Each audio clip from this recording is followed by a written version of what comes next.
Hi everyone, welcome back to my channel. I'm Teacher Christoph and today we're going on an epic adventure to one of the Philippines' most iconic and stunning destinations, ang Mount Pinatubo. If you're a nature lover, thrill seeker, or just someone looking for a breathtaking view, you're in for a treat. So let's dive into this adventure. Even before pa ako mag-decide to go on an adventure sa Mount Pinatubo, na-curious na ako about how the crater of the mountain looks like. Parati rin itong nababanggit ng friends ko before, like when we had an overnight camping sa Mapanuepe Lake and when we visited Bacolor Church nung nag-educational tour ang school namin. And at last, heto na at hindi na rin ito puro imagination ng isip ko.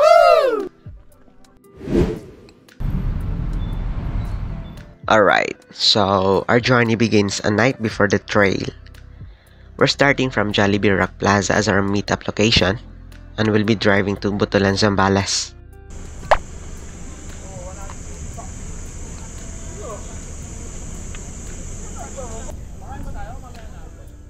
As a solo joiner po ulit ang person for the second time. Seryoso at gustong may mapatunayan.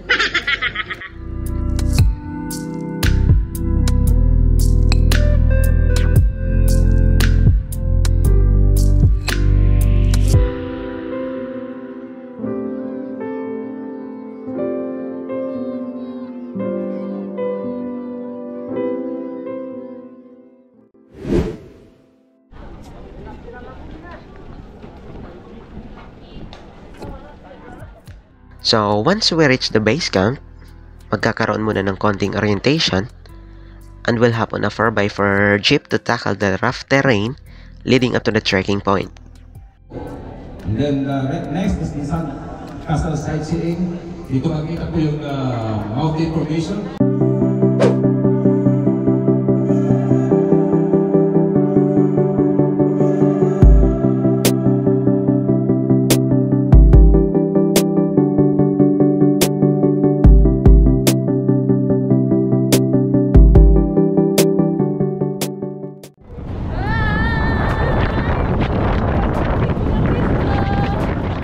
Ito nga pala yung mga nakasama ko.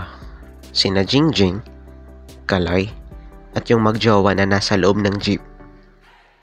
I had the chance to meet new colleagues and learn from their stories, which is isa sa mga reasons why gusto ko mag-travel.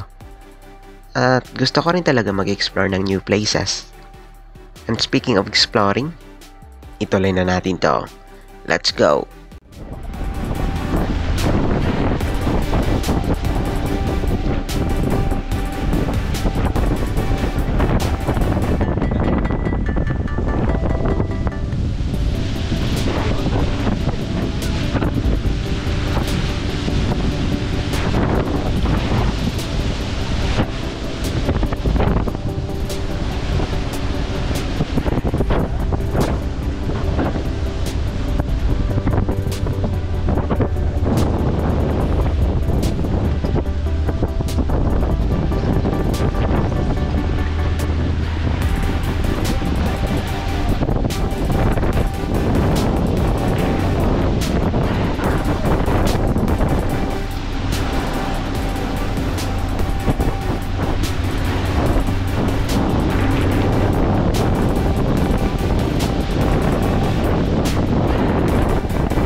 The 4x4 ride is an adventure on its own. The bumpy, dusty road takes us through the Lahar-covered plains remnants noong 1991 eruption na nag-reshape ng area. It's incredible to see how nature has slowly reclaimed and transformed the landscape. It took us 2 hours bago marating ang trekking point. May mga stopover din where we can rest for a while, take some pictures, bumili ng snacks, at makipag-encounter with some aitas. Banana cake ano? 25. Ay, sir po. Okay, thank you.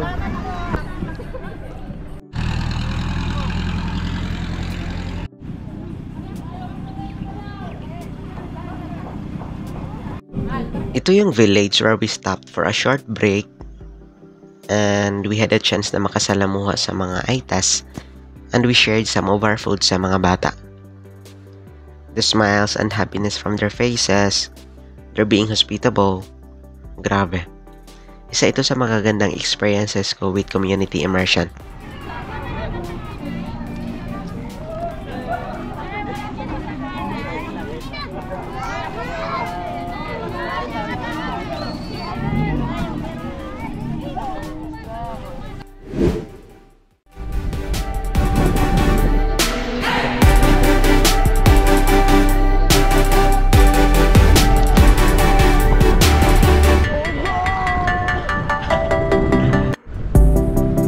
Campsite dito ata. Hindi mo pala yun.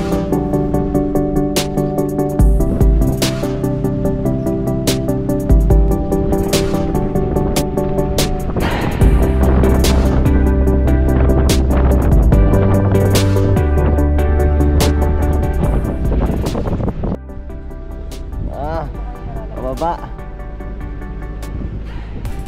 Kaya to, kaya.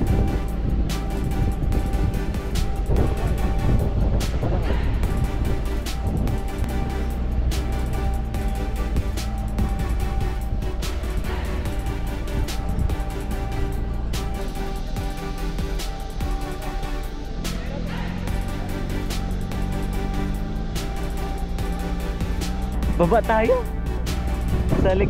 Sa baba tayo mag-ano na. Pwede mag-picture dun sa likod.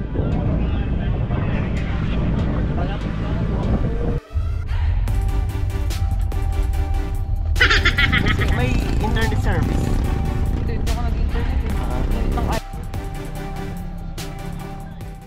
Now we've reached the trekking point and it's time para isuot ang hiking slippers and get ready for the climb.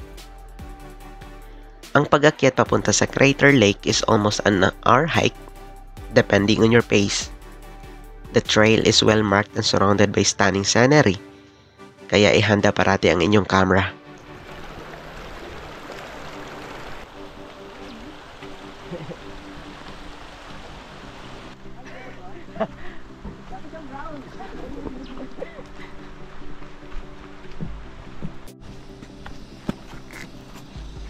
Layo pa po.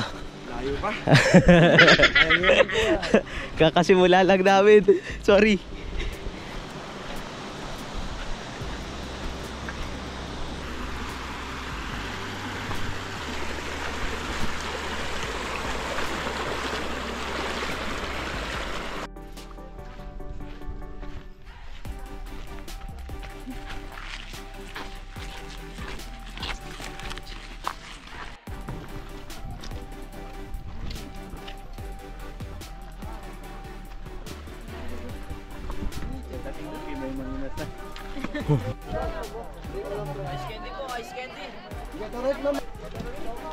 Diba? Di namin dala. Ay, oo nga pala, no?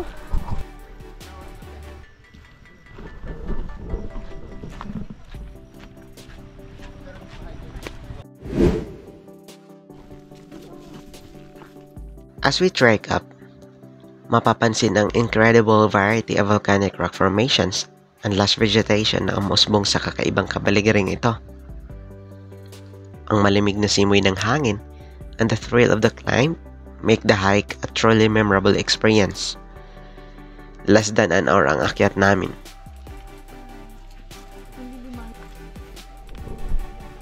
Yay!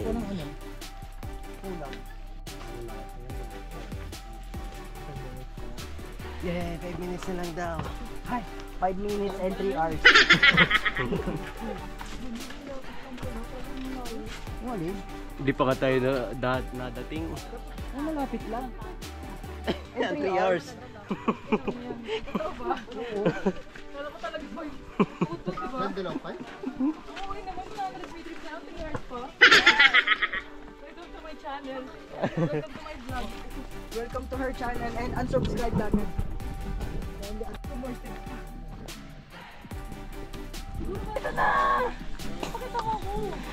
Ay, video mo ba ito?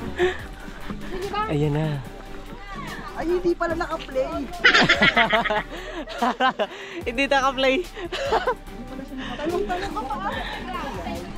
Akala ko naman napakalayo. Wow. Akala ko nga niloloko mo ako eh. Sabi mo 40 minutes. Alam mo ba nilalakad? Huwag naman tayo higa. Upo lang tayo.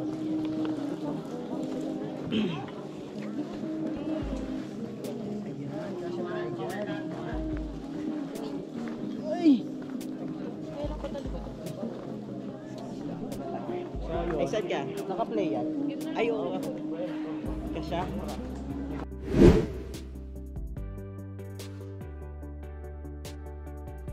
And here we are. Woo! The crater lake of Mount Pinatubo. Wow! Just look at that view. Ang turquoise blue water sa backdrop of the towering crater walls ay talagang breathtaking. Mahirap paniwalaan na this serene beauty ay nabuo from such a powerful eruption.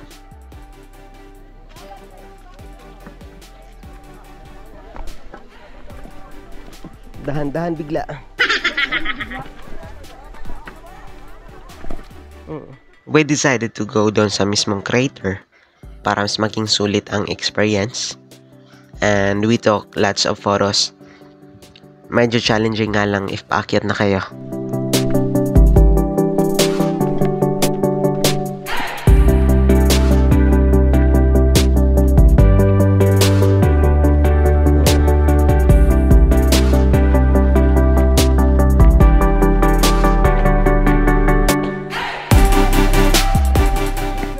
The lake is not only a sight to behold, ngunit isa rin itong reminder ng nature's power and resilience. It's a perfect spot to relax, take some photos, and just soak in the tranquility. Oo, yung pang reels. Magsok ka lang siguro. Ano lang, konting ano lang. Kasalokin kita ng tubig.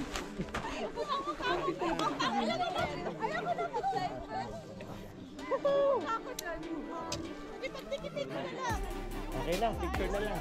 Naka-time lapse talaga? Time na mo napindot? Para yung kayo lang ito. 1, 2, 3. 0.5. 1, 2, 3.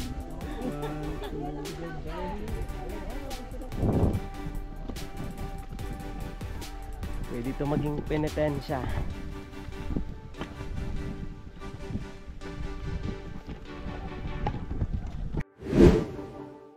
So, before we wrap up, let me share a few tips if you're planning to visit Mount Pinatubo. First, make sure to bring plenty of water, sunblock, face mask, extra clothes, and a hat. It can get quite hot out here. Medyo maalikabok rin po, especially nung pabalik na. Wear comfortable hiking shoes or slippers dahil ang terrain can be uneven. If may extra kayo, mas masaya kung magdala rin ng candies, chocolates, or school supplies para sa mga batang aita. And of course, don't forget your camera to capture all the amazing moments.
Thank you so much for joining me on this incredible adventure to Mount Pinatubo. I hope you enjoyed the journey as much as I did. If yes, make sure to give this video a thumbs up, subscribe for more adventures, and hit that notification bell so you never miss an episode. See you next time, and remember, adventure is out there. Woo!